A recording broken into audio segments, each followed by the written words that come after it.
how are they coding for the proteins? Suppose if we consider this as an entire stretch of the DNA, gene is what?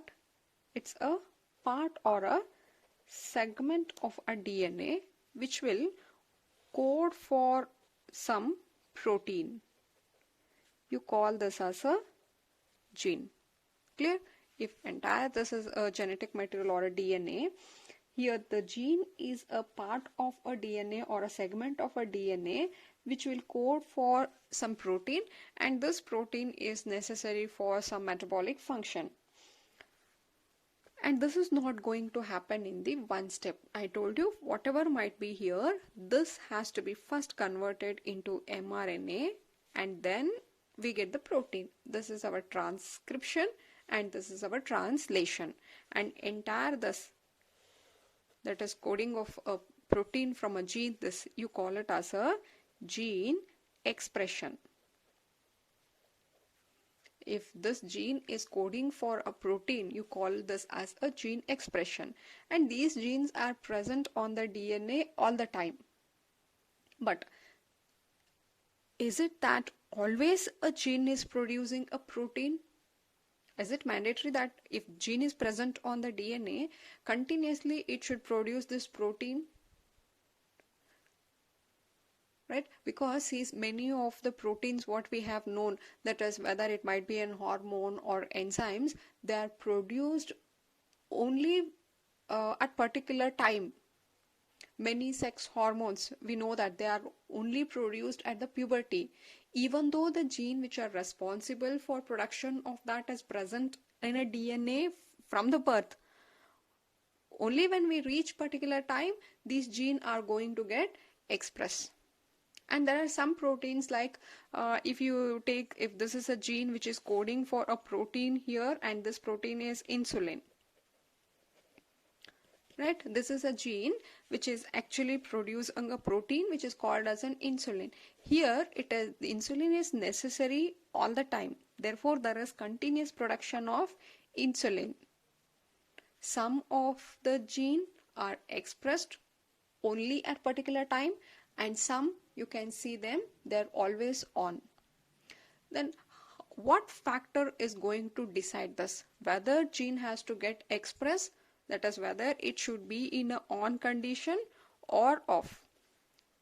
What is that which is regulating the expression of the gene? If I say it can be on or off, that means what? You can simply say that gene can be regulated.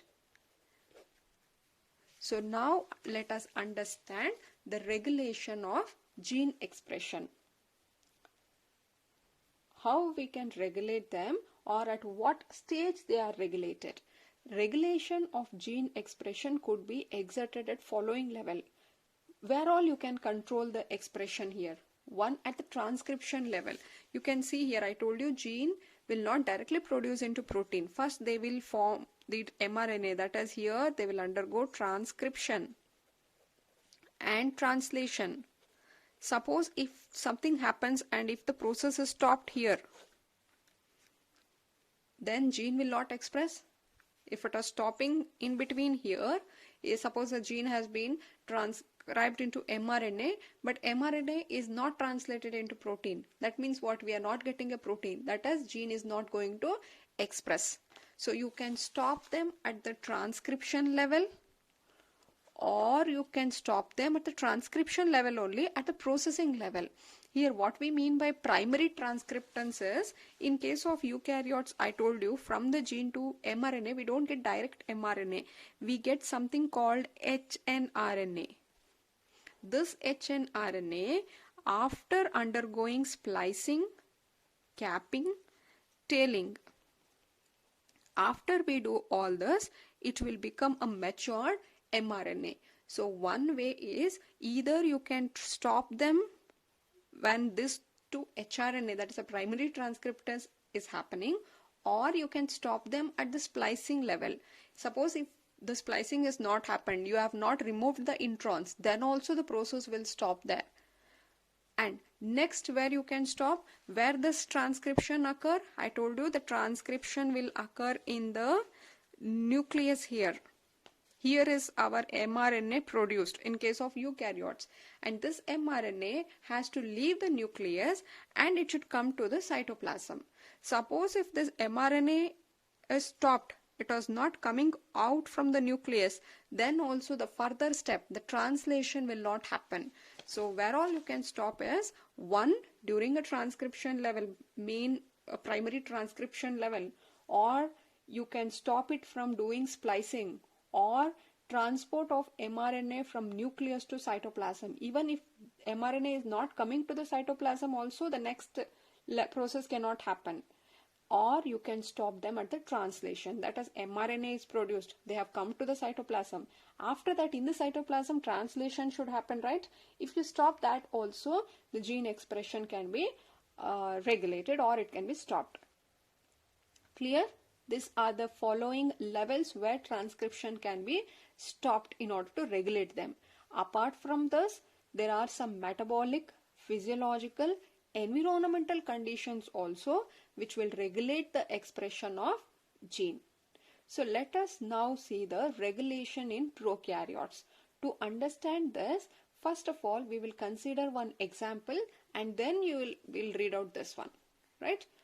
Regulation in prokaryotes. So to prokaryotes meaning, you know that. So let us take how one gene which is going to regulate in the E. coli, that's a bacteria.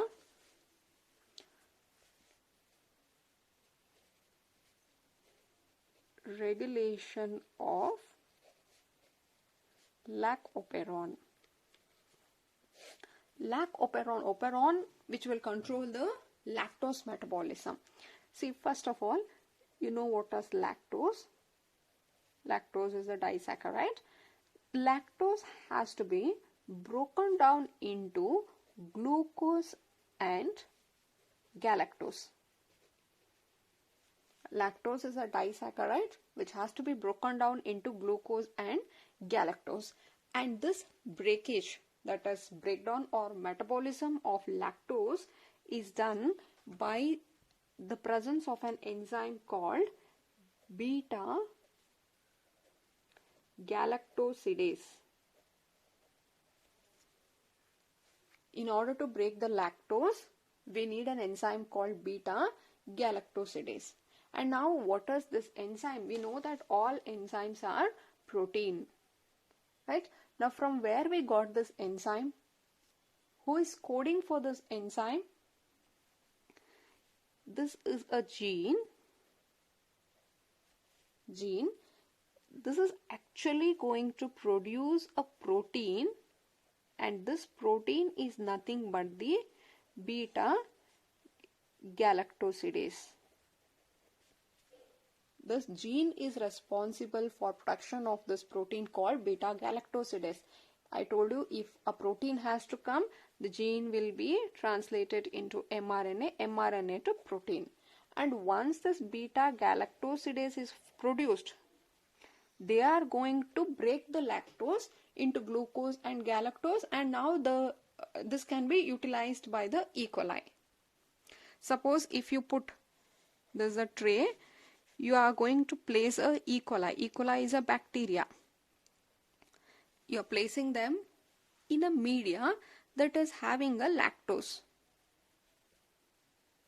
This E. coli has to use the lactose. For that, what it should happen? The lactose has to be first broken down into glucose and galactose. And who is going to do this? Beta galactosidase.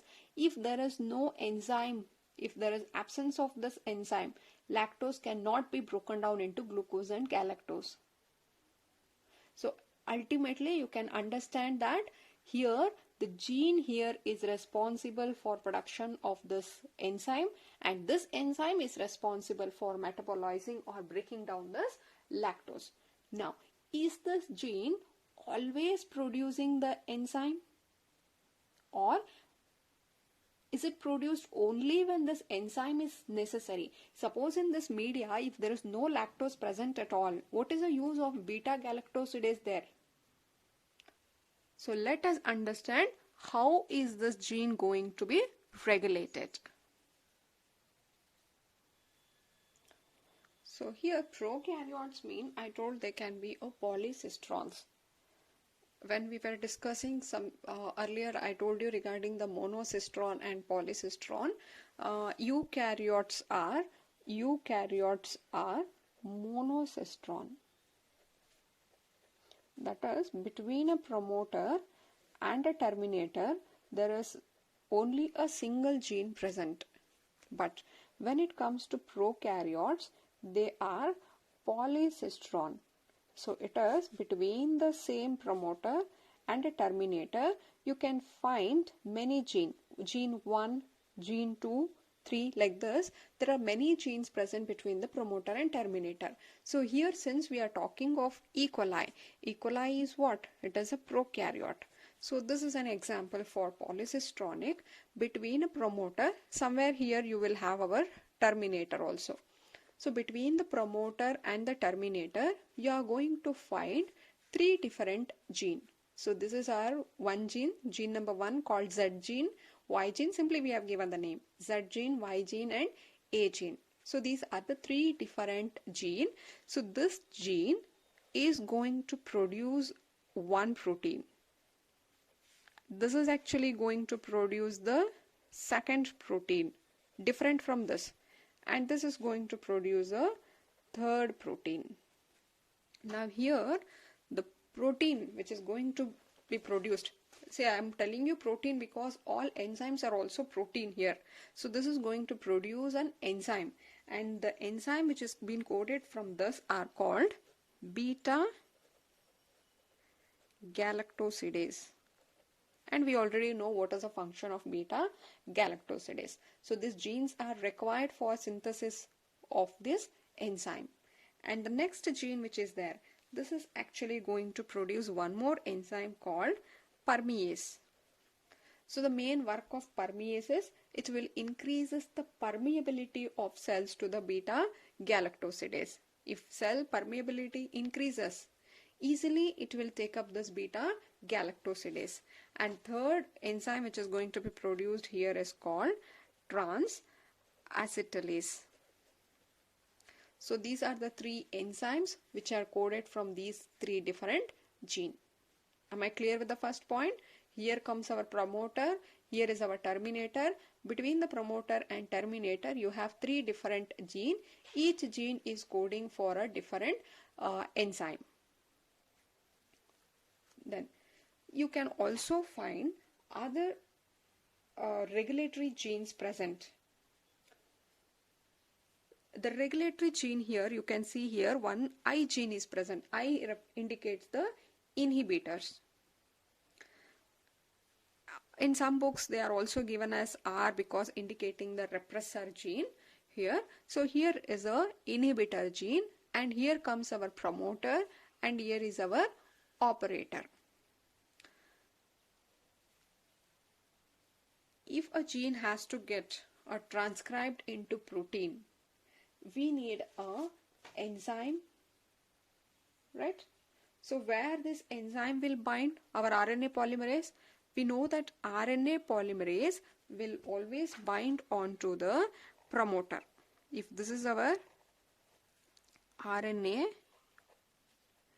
polymerase enzyme, because RNA polymerase enzyme should run over this gene. When RNA polymerase run over this, you get this enzyme. When it moves and run here, we get this. Like this, it has to move over this gene. Clear? And that RNA polymerase, we know that it will always come and recognize the promoter site, and it will bind to the RNA polymerase. Here you have to see two conditions. Usually what happens, this here is going to produce a repressor mRNA, then to a repressor protein. What repressor protein will do is, as soon as the repressor proteins are formed, they just go and bind to the operator. So suppose if I write this is a repressor protein, it will go and bind to the operator. Because of this, the RNA polymerase which has bound to the promoter is unable to move further. RNA polymerase cannot move further. It will stop there. If RNA polymerase doesn't move, all this will not be formed. That is, now here the regulation here is what is happening. It is in the switched off condition. This you call it as a switch off condition. Shall I repeat once again? Here is our I gene. This is actually going to produce a repressor protein. As soon as the repressor proteins are formed, they go and bind to the operator. You can see here always promoters are formed or it is present before the operator. So when our repressor proteins go and bind to this region, RNA polymerase which is in the promoter cannot move. It cannot cross this protein and it cannot move further. If it is not going this way or if it is not moving, this process will not happen. Meaning here no enzymes are formed. In a switch off condition, no enzymes are formed. If you want to on it, what should happen? You should remove this one. Simple common sense. It has been stopped because of this. If you want to start, what we should do? We should remove this repressor protein. So in the second thing you can see here, it is again I is present. This is our promoter. This is our operator. This is our Z gene, Y gene, A gene, and finally our terminator will also be present. So here also we have got the repressor protein. And I told you as soon as repressor protein will bind, formed, they will go and sit on the operator. But what here happens here is, if you imagine if there is somebody, you call them as an inducer. These inducer will come and bind to the repressor protein, and thereby it is preventing the protein to go towards the operator. Repressor protein will, as soon as they are formed, before they go and bind to the operator, this inducer will hold them. They will bind to the repressor protein and stopping a protein to go to the operator. And now, as usual, the RNA polymerase which is now binding to the promoter is now free. So now it starts moving on this. When it goes to this, you will see the formation of beta galactosidase. When it completes this, you will find the permease. When it moves further, you will see the trans-acetylase.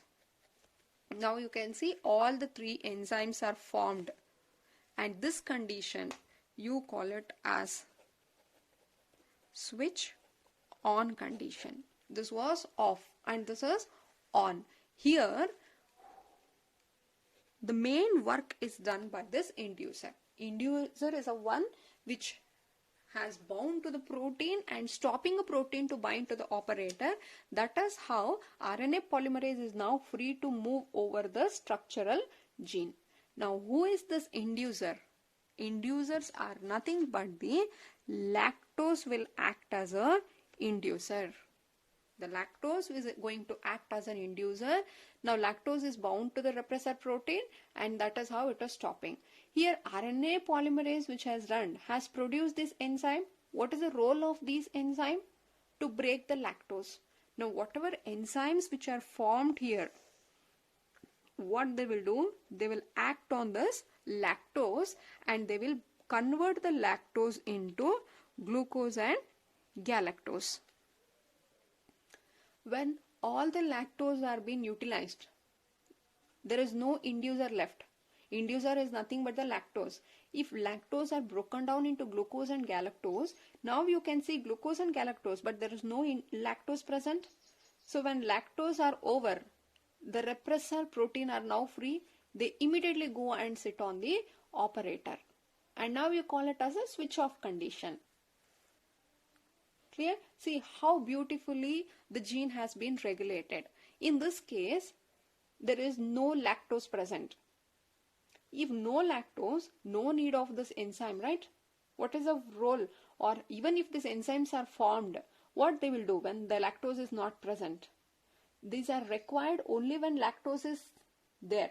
So here you can see, in presence of lactose, what they will do? They will produce this enzyme.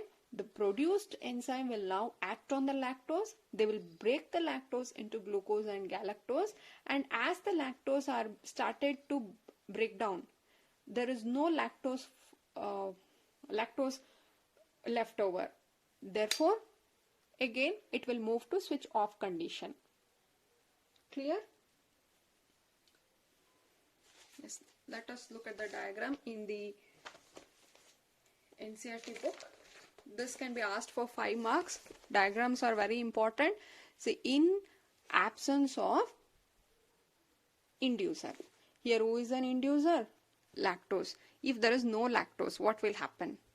If no lactose, meaning the repressor which has come, it will go and bind to the operator region and prevent the RNA polymerase will sit on here. Here is our RNA polymerase. Now it is preventing RNA polymerase to move further and there is no enzyme formed. And this condition you call it as what? Switch off, because gene has been, these are the gene. The gene is now not producing any protein, meaning they are in the off condition. On the other hand, when lactose is present, when this is inducer is nothing but I told you these are lactose. When lactose is present, they will go and bind to the repressor protein. Now it is making it inactive. It is holding the repressor protein and sitting. Therefore, this cannot go and bind to the operator. But RNA polymerase will come and bind to the promoter region. They will run over the structural gene. As they move, they produce all this enzyme. And now these enzymes which are formed will act on the lactose. And once all lactose are over, it will go back to switch off condition. This is called switch on. When it is on, in presence of inducer.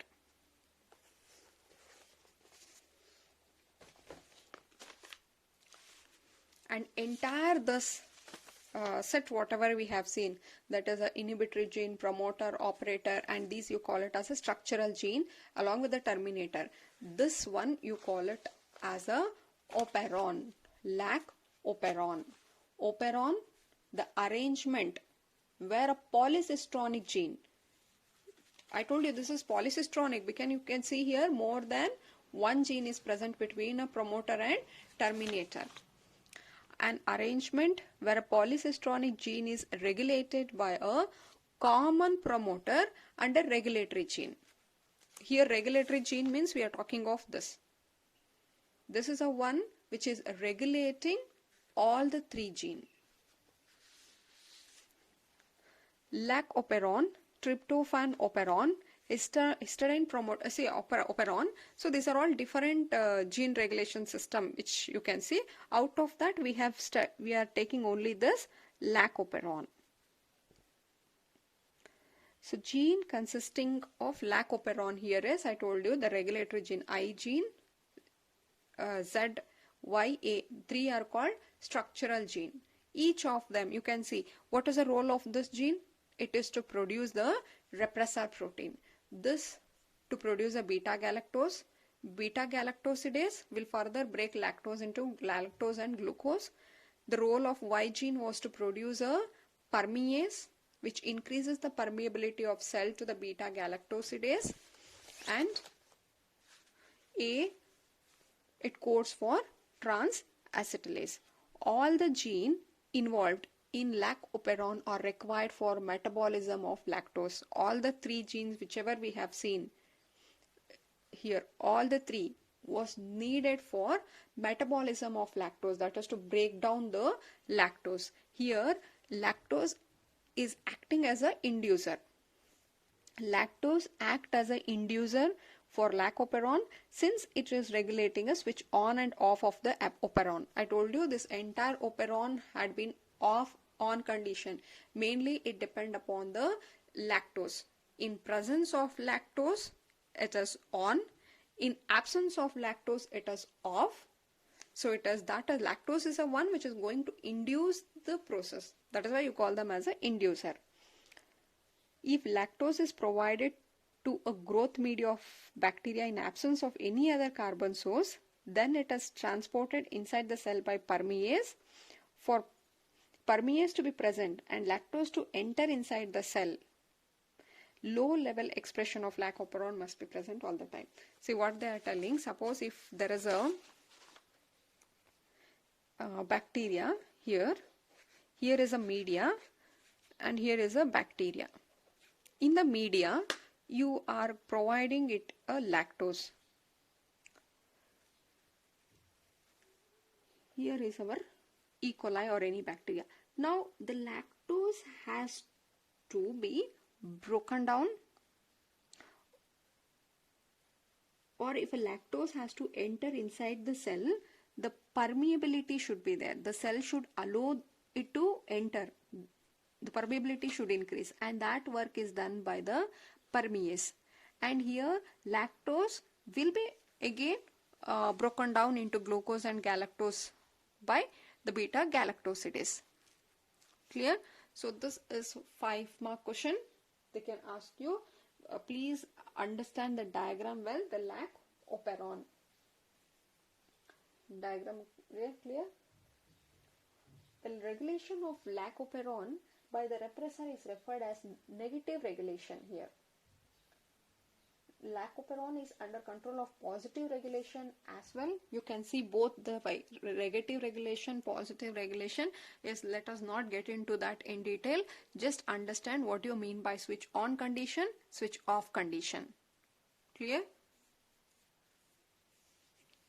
Thank you.